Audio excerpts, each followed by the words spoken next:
Starting from data, we need to get a demand function and a cost function, and then identify the fixed cost, variable cost, profit, revenue, and break-even points. Let's bring our data into Excel.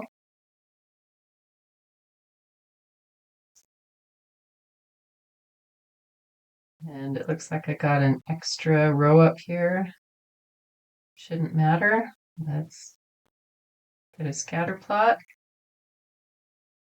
And again, the prices and the costs are on very different axes. So I want to change the demand price series, these blue points, to put them on a secondary axis. If your cursor is on one of the points and then you right click, it will bring up Format the Data Series. Okay, now, even with that series selected, if you move your cursor somewhere else on the chart and you right click, it's going to give you options for where your cursor was, so you don't see Format the Data Series anymore. So make sure that your cursor is on the point and then right click, Format the Data Series, put it on a secondary axis. And now the price is on an axis that's scaled from 0 to 25, while the cost is on an axis that scales from 0 to 600. With those selected, I can add a chart element, get a trend line, a linear, and display the equation. And the same for the other series.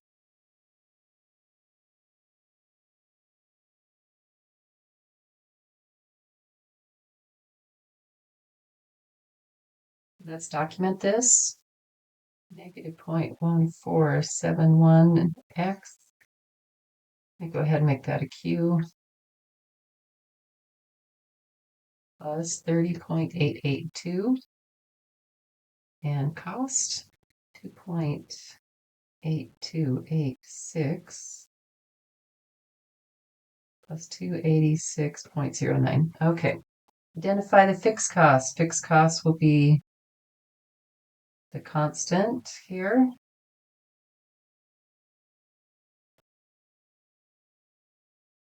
And the variable cost is the coefficient on the cost function.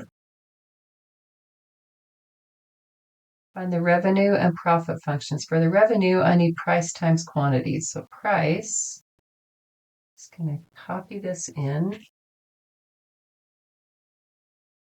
reformat it. So take out the equal sign, change the X back to a Q. That's only the price, and revenue is all of that price in parentheses times quantity.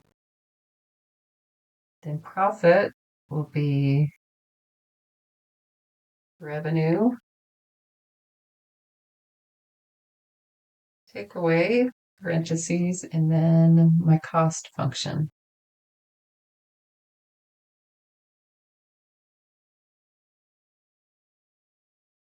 Just clean up the formatting. There we go. That should be right.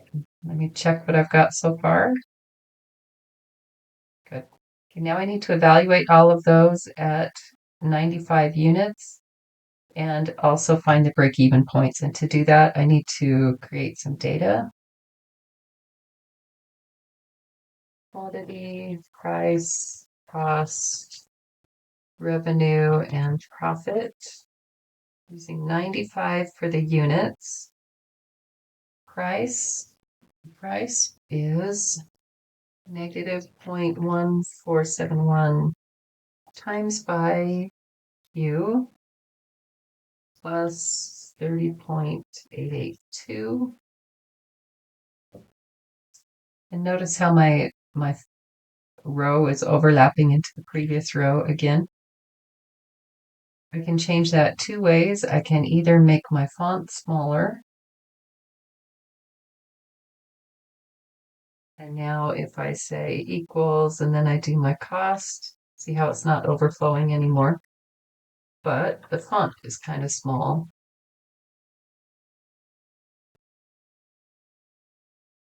Okay, my other option is to put my font back to where it was and make my rows so they're a little bit taller. Okay, revenue is, I've got the price times by, I have the quantity, and profit, I can take the revenue that I've built, subtract the cost that I built. Okay, those should be the values to go in part C.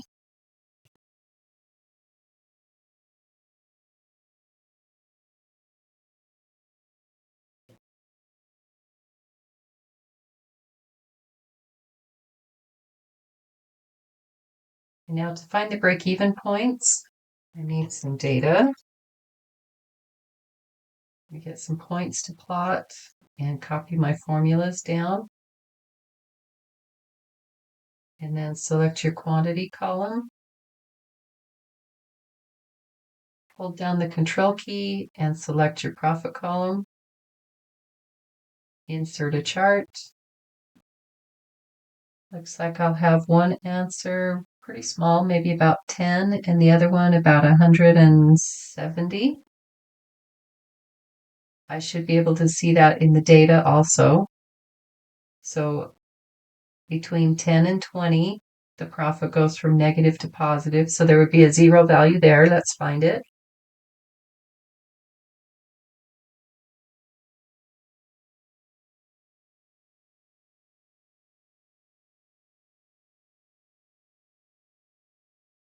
And notice again that Excel will go to 3 decimal places of accuracy. That's enough for what WebWork wants. It's close enough for us. Then our other value was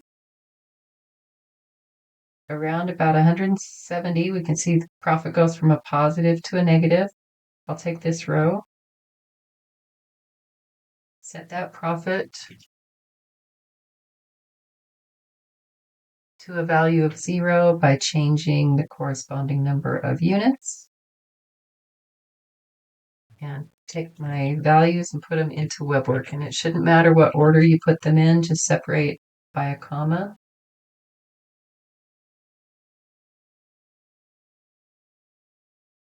And recheck my answers. There we go.